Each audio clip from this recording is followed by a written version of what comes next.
Hello students, स्वागत है आप सभी का कॉमर्स स्टडी क्लासेस के इस ऑनलाइन लर्निंग प्लेटफॉर्म में। तो प्यारे बच्चों, जुड़ चुके हैं एक बार आप सभी के साथ फिर से कुछ और नए क्वेश्चंस को डिस्कस करने के लिए बिजनेस फाइनेंस से रिलेटेड। तो आज हम लोग का होने वाला है पार्ट 2। तो प्यारे बच्चों, जैसा कि आप सबको पता है कि एग्ज़ाम जो है अब आप लोग का और भी करीब आता जा रहा है जैसे जैसे समय बीत रहा है, और ऐसे में हम लोगों का एमसीक्यूज़ को प्रैक्टिस करना बहुत इंपॉर्टेंट हो जाता है। तो अभी हम लोगों ने पिछले वीडियो में इसके पार्ट 1 को देखा था जिसमें हम लोगों ने 25 इंपॉर्टेंट एमसीक्यूज़ को सॉल्व किया था, और आज की इस वीडियो में हम लोग पार्ट 2 को सॉल्व करेंगे जिसमें कि हम लोग आगे के और 25 इंपॉर्टेंट एमसीक्यूज को देखेंगे बिजनेस फाइनेंस से रिलेटेड। तो प्यारे बच्चों, अगर आप लोग चैनल पे नए हैं तो चैनल को सब्सक्राइब करना बिल्कुल भी ना भूलें, बेल आइकन को दबा लें ताकि आने वाले जो भी इंपॉर्टेंट नोटिफिकेशंस हो वो हम आप तक सबसे पहले पहुंचा सके। और साथ ही साथ प्यारे बच्चों, वीडियो अगर आप लोग को अच्छा लगा हो तो वीडियो को लाइक करना, शेयर करना बिल्कुल ना भूलें, ताकि मुझे भी ऐसे आप लोगों की तरफ से मोटिवेशन मिलते रहे और हम भी आप लोगों को इसी तरीके से पढ़ाते रहे, अच्छे से अच्छे क्वेश्चंस लेके आते रहे और आपके प्रिपरेशन को और भी हम बूस्टअप करते रहे। तो चलिए प्यारे बच्चों, शुरू करते हैं आज के इस पार्ट 2 जिसमें हम लोग 25 क्वेश्चन को आगे के देखेंगे और भी। तो चलिए शुरू करते हैं। और साथ ही साथ अगर आप लोगों को भी किसी का आंसर पता है क्वेश्चन का तो आप भी कमेंट बॉक्स में कमेंट करते रहेंगे जरूर से आंसर। तो चलिए शुरू करते हैं। तो आज का पहला सवाल, ठीक है ना, मतलब कल हम लोगों ने अब तक पिछले वीडियो में 25 कर लिया था, तो आज क्वेश्चन नंबर 26 है। तो आज का पहला सवाल, when two or more investment proposal are mutually exclusive, ranking the proposal on the basis of the IRR, internal rate of return, and NPV and PI method may give contradictory result। ठीक है, तो contradictory result, तो reason क्या कह रहा है? The contradictory result in the ranking are due to different dimension related to the scale of investment, cash flow pattern and project live। but तो प्यारे बच्चों, अगर हमको एजर्शन की बात करें तो बिल्कुल हाँ सर, एजर्शन तो सही बात है। क्यों? क्योंकि जब दो और दो से ज़्यादा इन्वेस्टमेंट प्रपोजल म्यूचुअली एक्सक्लूसिव हो, ठीक है ना, म्यूचुअली एक्सक्लूसिव हो, ranking the proposal on the basis of the IRR, NPV and PI। तो IRR, NPV और प्रॉफिटेबिलिटी इंडेक्स के हिसाब से आप अलग अलग रैंकिंग दे रहे हैं, तो ये कॉन्ट्राडिक्टरी रिजल्ट हमको देता है क्या? क्योंकि ये क्या है, म्यूचुअली एक्सक्लूसिव है, इसीलिए कॉन्ट्राडिक्टरी रिजल्ट देगा। बिल्कुल हाँ सर, सही बात है। रीजन कह रहा है कॉन्ट्राडिक्टरी रिजल्ट इसलिए देता है रैंकिंग में क्योंकि अलग अलग डायमेंशन होते हैं स्केल ऑफ इन्वेस्टमेंट से रिलेटेड, कैश फ्लो पैटर्न से रिलेटेड और प्रोजेक्ट के लाइफ से रिलेटेड। सर एजर्शन, रीजन जो है वो एजर्शन का सपोर्ट में तो है, बट पूरी बात ये नहीं कह रहा है, सफिशिएंट कंडीशन नहीं है ये, ठीक है ना। नेसेसरी तो है कि हाँ इस वजह से ये कॉन्ट्राडिक्ट रिजल्ट देता है, बट यहाँ पे ये सफिशिएंट कंडीशन नहीं बता रहा है, पूरे बातों को इन्होंने पिक्चराइज नहीं किया है। तो both A is true and R is a necessary condition but not a sufficient condition, ठीक है। तो बी इसका सही आंसर होगा। चलिए आगे बढ़ेंगे हम लोग प्यारे बच्चों। interim cash flow are reinvested at a rate of return equal to the internal rate of return is the built-in mechanism for NPV, internal rate of return method, profitability index method, none of the above। तो प्यारे बच्चों कह रहा है interim cash flow are reinvested at a rate of return equal to the internal rate of return। तो equal to the, जहां पे equal किया जाता है उसको क्या कहते हैं? IRR, internal rate of return method. यहाँ पे क्या किया जाता है? यहाँ पे इक्वल किया जाता है, एट रेट ऑफ रिटर्न को यहाँ पे इक्वल किया जाता है इंटरनल रेट ऑफ रिटर्न से। तो किसकी बात कर रहा है? देखिए, इंट्रीम कैश इनफ्लो री इन्वेस्टेड किया जाता है उस रेट पे जहाँ पे वो इंटरनल रेट ऑफ रिटर्न से के रेट से बराबर हो जाए। तो ये कौन से मैकेनिज्म की बात कर रहा है? तो ये इंटरनल रेट ऑफ रिटर्न के मैकेनिज्म की बात कर रहा है। आइए प्यारे बच्चों, हम लोग आगे नेक्स्ट क्वेश्चन की ओर आगे बढ़ेंगे। अगला क्वेश्चन है, विच one of the following is most popular method for estimating the cost of equity. तो कॉस्ट ऑफ इक्विटी का सबसे बढ़िया जो मॉडल होता है वो आप सबको पता है, कैपिटल एसेट्स प्राइसिंग मॉडल। तो हम लोगों ने पिछले वीडियो में, मतलब इसके पार्ट 1 में, इससे रिलेटेड न्यूमेरिकल को भी किया था, तो आप लोग जरूर से न्यूमेरिकल को एक बार चेकआउट कर ले, ठीक है। फॉर्मूला क्या था? Risk free return plus beta factor ठीक है, मल्टीप्लाई करेंगे R F minus R M से, है ना। हाँ, तो ये आप लोगों का फॉर्मूला था। तो जल्दी से आप लोग जाके पिछले वीडियो को पार्ट 1 को जरूर चेकआउट करिए, जिसमें मैंने आप लोगों को इससे रिलेटेड क्वेश्चन भी सॉल्व करवाया था। तो yes, capital assets pricing model यहाँ पे सही आंसर होगा। Next question, which one of the following is not an internal factor affecting the weighted average cost of capital of a firm. तो इनमें से कह रहा है कि कौन सा इनमें से इंटरनल फैक्टर नहीं है जो weighted average cost of capital of a firm को इफेक्ट करेगा। सर, इन्वेस्टमेंट पॉलिसी ये फर्म का खुद का अपना होता है, तो ये तो इंटरनल बात हो गई। सर, कैपिटल स्ट्रक्चर ये भी हमारा अपना बात हो गया। डिविडेंड पॉलिसी क्या हमको फॉलो करना है, ये भी अपनी बात हो गई। बट सर, मार्केट में रिस्क कैसा चल रहा है वो तो मुझे मार्केट के हिसाब से चलना पड़ेगा, तो ये एक्सटर्नल फैक्टर हो गया, ये इंटरनल फैक्टर नहीं हुआ। तो यहाँ पे पूछा ही है कि कौन सा इनमें से इंटरनल फैक्टर नहीं है, तो मार्केट रिस्क प्रीमियम ये एक्सटर्नल फैक्टर है, इंटरनल फैक्टर नहीं है। आगे है एजर्शन रीजन से जुड़ा हुआ सवाल। तो यहाँ पे कह रहा है assertion the IRR of a project is the discount rate at which it reduces the NPV to a zero. A project is worth accepting if the IRR exceeds the cost of capital. क्या ये सही बात है? Sir, ये तो सही बात है कि जहां पे एनपीवी जीरो हो जाए वही होता है internal rate of return. IRR उस प्रोजेक्ट को हम एक्सेप्ट करेंगे जिसका कॉस्ट ऑफ कैपिटल जहां पे आईआरआर ज्यादा हो जाए उस कॉस्ट ऑफ कैपिटल से, उस कॉस्ट ऑफ कैपिटल से। बिल्कुल सही बात है सर, यही तो वो कंडीशन है। तो both A and are true, ठीक है। आगे, positive NPV in a project appraised by a firm may not occur on account of. तो positive NPV in project appraised by a firm may not occur on account of economies of scale, market research, product differentiation, intangible benefit. तो क्या हो जाएगा इसका correct answer? Positive NPV in project appraised by a firm वो किससे अकर नहीं होता है? सर, वो इकोनॉमीज ऑफ स्केल को देखेगा, मार्केट रिसर्च करेगा, प्रोडक्ट डिफरेंशिएशन भी होगा, लेकिन वहां पे इनटेंजिबल बेनिफिट को हम लोग कंसिडर नहीं करते हैं, ठीक है ना। तो इसका करेक्ट आंसर हो जाएगा इनटेंजिबल बेनिफिट। आइए प्यारे बच्चों, अगले सवाल की ओर चलते हैं हम लोग। In case the project are divided under capital rationing and appropriate project appraisal method is. तो जहां प्रोजेक्ट राशनिंग की बात हो, प्रोजेक्ट कैपिटल राशनिंग की, तो कैपिटल राशनिंग मीन्स हमारे पास लिमिटेड कैपिटल है, तो वहां इन्वेस्ट करिए जहां सबसे ज्यादा आपको प्रॉफिट मिलेगा, ठीक है। इसका करेक्ट आंसर क्या हो जाएगा? Profitability index method. बिल्कुल, बहुत बढ़िया।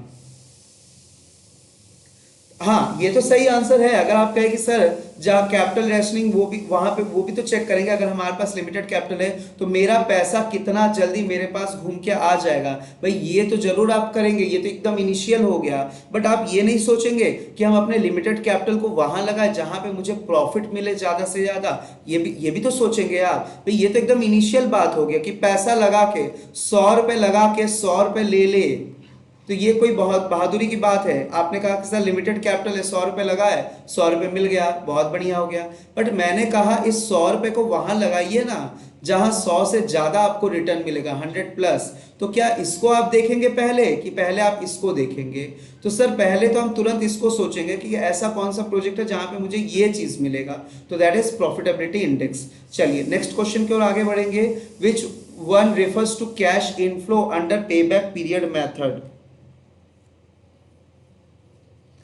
तो पे बैक पीरियड मेथड में क्या cash flow before depreciation taxes होता है, क्या cash flow after depreciation taxes होता है, क्या cash flow after depreciation before tax होता है, कि क्या cash flow before depreciation after tax होता है? तो sir cash flow before depreciation after tax होता है पे बैक पीरियड में, before depreciation and after tax होता है।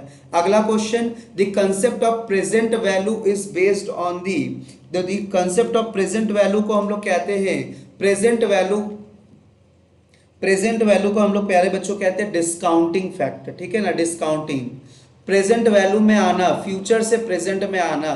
तो ये देखिए मैंने यहाँ पे डायग्राम जोड़ा है आप लोगों के लिए, प्रेजेंट से फ्यूचर में आना, यही तो कह रहा है कि वो कंसेप्ट जहां प्रेजेंट वैल्यू की बात की जाए वो डिस्काउंटिंग फैक्टर होगा, और प्रेजेंट से आपको फ्यूचर वैल्यू, फ्यूचर के बारे में जो बात करता है, जो बात फ्यूचर के बारे में करता है वो कंपाउंडिंग, जो प्रेजेंट की बात करता है वो डिस्काउंटिंग, ठीक है। तो प्यारे बच्चों ये क्वेश्चन बहुत इंपॉर्टेंट हो जाता है आप लोगों के यूजीसी नेट एग्जाम के लिए, क्योंकि वहां पे अक्सर ये क्वेश्चन कई बार हम लोग को रिपीट होते हुए दिखा है। चलिए आगे बढ़ेंगे। The cost of capital from all the source of fund is called, the cost of capital from all the source of fund is called specific cost, composite cost, implicit cost, simple average cost। तो क्या कहेंगे? तो cost of capital from all the source of fund, cost of capital from all the source of fund, इसको हम लोग क्या कहेंगे प्यारे बच्चों? इसको हम लोग कहेंगे specific cost। ठीक है, इसको हम लोग कहेंगे क्या? specific cost। आगे, the conflict in project ranking in capital budgeting as per the NPV and IRR arises because of, ये बहुत आसान क्वेश्चन है, सब बता देंगे सर। इसमें सारी बातें की जाती है, साइज की डिस्पैरिटी, टाइम की डिस्पैरिटी, लाइफ की डिस्पैरिटी। ठीक है ना, तो इसका करेक्ट आंसर क्या हो जाएगा? ऑल ऑफ दी अबव हो जाएगा, ऑल ऑफ दी अबव। चलिए प्यारे बच्चों, आगे लाइक करते रहिए आप लोग, सब्सक्राइब करते रहिए चैनल को, ठीक है, ताकि हम भी आपके साथ मोटिवेटेड और भी फील कर सके। चलिए प्यारे बच्चों, आगे अगला सवाल हम लोगों के सामने आ गया। आगे जो क्वेश्चन है क्या कह रहा है? इफ ए बैंक थिंक्स, अगर बैंक ये सोचता है lending money to a certain business is risky, it will, क्या करेगा? सर बहुत आसान सी बात है, जहां पे रिस्क ज्यादा है वहां पे हम इंटरेस्ट ज्यादा लगा देंगे। बहुत सिंपल सा क्वेश्चन है। Next, financing a long lived assets with short term financing would be, बहुत इंपॉर्टेंट क्वेश्चन है, इसको मोस्ट आईएमपी आप लोग मार्क कर लीजिए, मोस्ट आईएमपी आप लोग मार्क कर लीजिए। तो financing a long lived assets with short term financing would be, तो क्या हो जाएगा? क्या हो जाएगा? ये एक एग्जाम्पल हो जाएगा किस चीज का? High risk high potential profitable assets financing. मतलब हम लॉन्ग लिव एसेट्स को शॉर्ट टर्म, मतलब अपने करंट लिक्विडिटी पोजीशन को रिस्क में लगा दे रहे हैं। ऐसा कब करेंगे? जब सर वो प्रोजेक्ट हमको बहुत ज्यादा प्रॉफिटेबल लग रहा है कि इस एसेट्स पे इन्वेस्ट करना, इस प्रोजेक्ट पे इन्वेस्ट करना भैया बहुत प्रॉफिटेबल है, बहुत ज्यादा रिटर्न जनरेट करेगा। इसीलिए तो हम लोग अपने शॉर्ट टर्म लिक्विडिटी को भी रिस्क पोजीशन पे डाल देते हैं। क्यों? क्योंकि यहाँ पे बहुत ज्यादा पोटेंशियल है प्रॉफिट कमाने का, बहुत ज्यादा इसके पास क्षमता है प्रॉफिट कमाने का। यहाँ पे पैसे लगाने का मतलब पैसा सिक्योर तो रहेगा ही रहेगा, साथ ही साथ बहुत हेवी अमाउंट में आपको रिटर्न भी जनरेट करके देगा, तभी तो आप इतना ज्यादा हेवी अमाउंट में रिस्क बियर कर रहे हो। चलिए आगे सवाल है, the following is an example of the core principle information is the basic for decision. क्या कह रहा है? The following is an example of the core principle. Information is the basis for decision. Information ही मूल है decision लेने के लिए। किसी भी चीज का अगर हमको निर्णय लेना है, तो मुझे डिसीजन लेना है, तो पहले मुझे उसके बारे में पर्याप्त जानकारी चाहिए। ठीक है ना? तो ये कहता है, ये कहता क्या है? तो किसके लिए? तो lender required credit score on individual who take out loan. सीधी सी बात है कि अगर मुझे डिसीजन लेना है, ये कौन सा एग्जांपल है? इनमें से बोला है wealthy depositor are the bank best customer. भाई ये तो अलग एक स्लोगन हो गया, लाइन, तो ये तो कोई बात नहीं हुआ, एग्जांपल नहीं हुआ। Payment made over time generally add up to more than the original loan amount. ये भी आपने गलत कह दिया कि payment made over time generally add up more than the original loan amount. ठीक है, तो ये कोई एग्जांपल नहीं हुआ। ठीक है, lender require credit score on individual who take out loan. सही बात है, हमें किसको लोन देना है ये हम कैसे डिसीजन लेंगे? तो मुझे इंफॉर्मेशन चाहिए उनके क्रेडिट स्कोर के बारे में, सिविल रेटिंग चाहिए मुझे, ठीक है ना, सिविल रेटिंग चाहिए मुझे उस पर्सन का, उस कंपनी का जिनको हम लोन देने के लिए सोच रहे हो, मुझे डिसीजन लेना है तो उसकी सिविल रेटिंग चाहिए, क्रेडिट स्कोर चाहिए। ठीक है, तो इस हिसाब से आंसर सी इसका करेक्ट होगा। आइए प्यारे बच्चों अगले सवाल की ओर। Which type of lease is presumed, which type of lease is presumed when the present value of minimum lease payment is approximately equal to the fair value of the lease assets। कह रहा है इनमें से कौन सा lease है वो assume करता है कि when the present value of minimum lease payment is approximately equal to the fair value of the lease. Sir ये तो फाइनेंसिंग लीज की बात करता है, फाइनेंस की बात करता है कि वो लीज, वो टाइप ऑफ लीज जो ये एज्यूम करता है कि जो present value is minimum lease payment is approximately equal to the fair value of the lease assets. तो ये फाइनेंस लीज की बात कर रहा है, ये फाइनेंसिंग लीज की बात कही जा रही है यहाँ पे। नेक्स्ट क्वेश्चन आगे प्यारे बच्चों, which of the following statement are true, indicate the correct code. Tax shield on depreciation and interest is important valuable for both lessor and lessee. सही बात है। और tax shield on depreciation and interest is an important value both. हाँ, lessor and lessee के लिए, दोनों के लिए इंपॉर्टेंट होगा कि टैक्स की कितनी बचत होगी डेप्रिसिएशन पे और इंटरेस्ट पर। ठीक है, क्या इंटरेस्ट पे हमें टैक्स की बेनिफिट मिलेगी जैसे आपको डेब्ट कैपिटल्स पे मिलते हैं। सेकंड, ए लेजी में evaluate the lease option as against the buying option. A lessee evaluate the lease option as, हाँ, खरीदने से अच्छा क्या है, मुझे लीज पे ले लेना चाहिए, तब मेरे पास क्या बच जाएगा, तब मेरे पास लिक्विड कैपिटल बच जाएंगे, लिक्विडिटी बच जाएगा मेरे पास। सर ये भी तो सही बात है। तीसरा, sale and lease back and leverage lease are type of financial lease. हाँ, ये भी एक तरीके का लीज होता है, sale and lease back, sale and lease back. ठीक है ना, पहले अपने ही सामान को बेच दो एसेट्स को, और उसी एसेट्स को फिर आप किराए पे ले लो, तो आपके पास जो करंट में फाइनेंस की कमी थी वो भी आ गया, और आपके पास आप एसेट्स को लीज पे लेके फिर से उस अपना काम भी चला ले रहे हो। फोर्थ क्या कह रहा है, लीज और financing is a type of capital budgeting decision from the point of view of the lazy. Sir ये तो बात गलत कह रहा है, लेजी के तरफ से नहीं होता है सर, ये तो लेसर के तरफ से होता है ना, ये तो लेसर के तरफ से होता है। तो सर फोर्थ ऑप्शन गलत हो गया।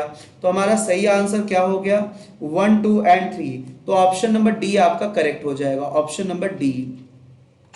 आगे हम लोग पढ़ेंगे the point of tangency between the risk return indifference curve and efficient frontier highlight.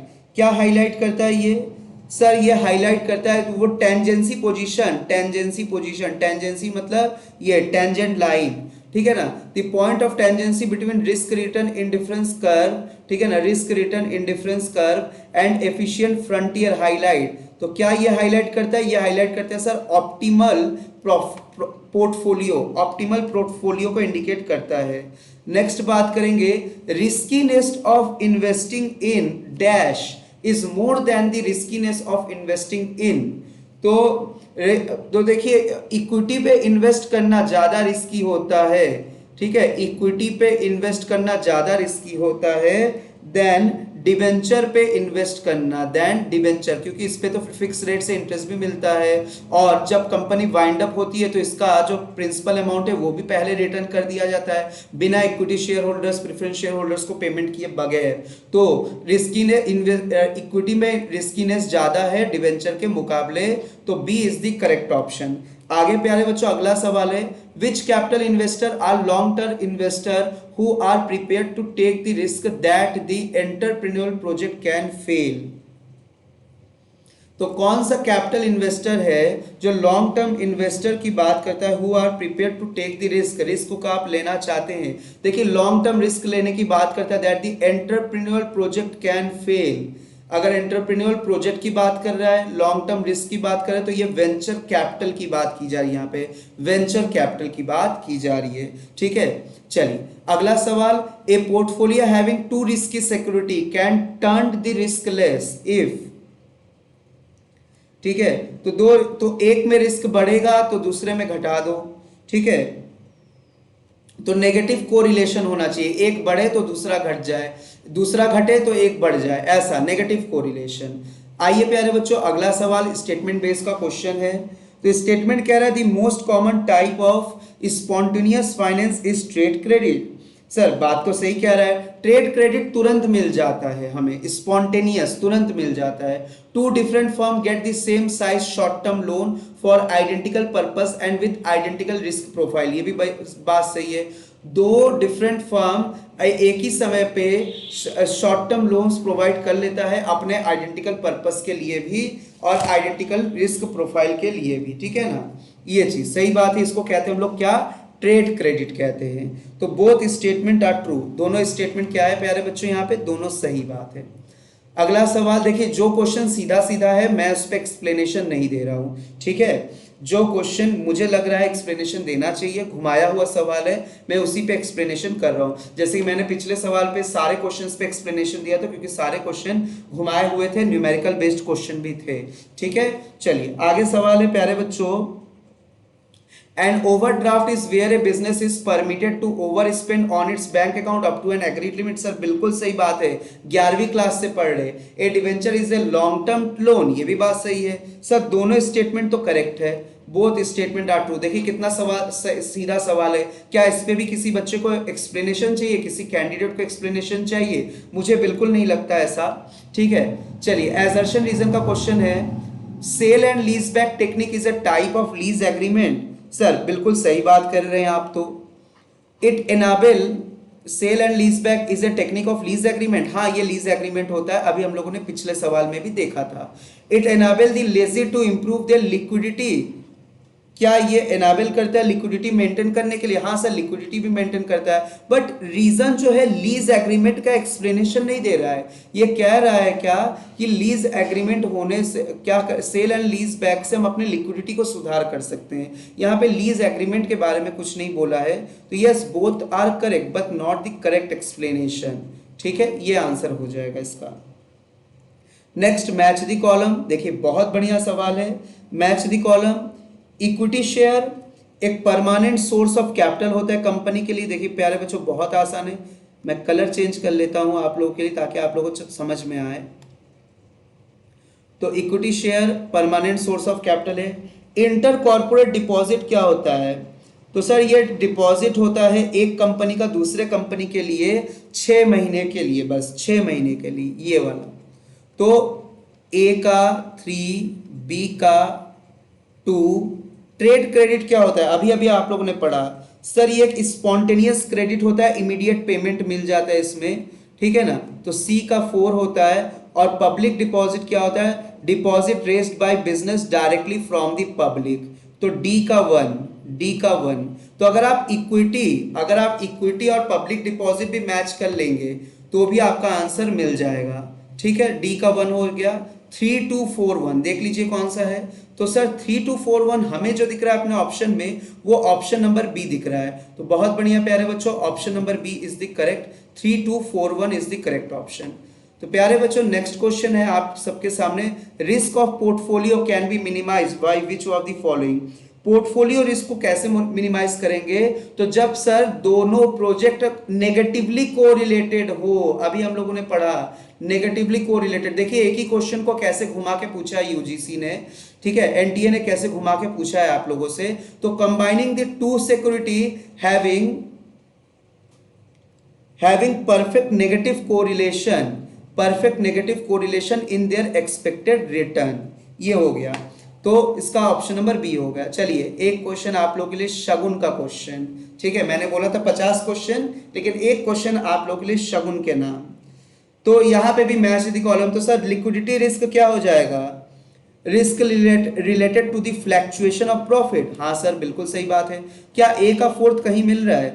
Sir ए का 4th तो हमें कहीं नहीं दिख रहा है। एक मिनट, गलत मैच कर दिया क्या? फिर से मैच कर लेते हो। चलिए फिर पढ़ेंगे। Liquidity risk related to the inability to pay dues on time, ये हो गया लिक्विडिटी रिस्क ना। तो ए का 3rd हो गया, ए का थर्ड तो हमें 2 जगह दिख रहा है सर, काम नहीं बनेगा। सर बिजनेस रिस्क क्या होता है? जहां प्रॉफिट में फ्लैक्चुएशन हो। तो बी का 4। तो ए का 3rd, बी का 4th किस में दिख रहा है सर? ये ऑप्शन नंबर डी हम लोगों को दिख रहा है। बहुत बढ़िया प्यारे बच्चों। तो यहां पे ऑप्शन हो जाएगा ए का 3rd हो जाएगा।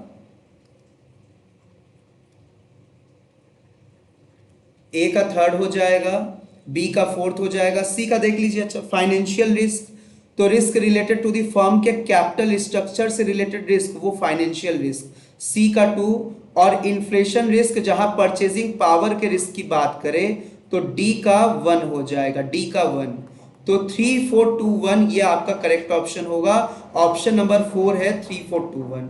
तो प्यारे बच्चों कैसा लगा आज का ये वीडियो जरूर आप लोग कमेंट में कमेंट करिएगा आप लोग। और प्यारे बच्चों आप लोग वीडियो को ज़्यादा से ज़्यादा शेयर करिए। अगर आप लोगों को जरा सा भी इस वीडियो से बेनिफिट हो रहा है तो वीडियो को शेयर करिए और लाइक करिए, और प्लीज़ चैनल को सब्सक्राइब करना ना भूलें। तो चलिए प्यारे बच्चों आज के लिए इतना ही, मिलते हैं हम लोग अब नेक्स्ट वीडियो में कुछ ऐसे ही MCQs के साथ, जिससे कि हम आपके प्रिपरेशन को और भी बेहतर बना सके। Thank you so much.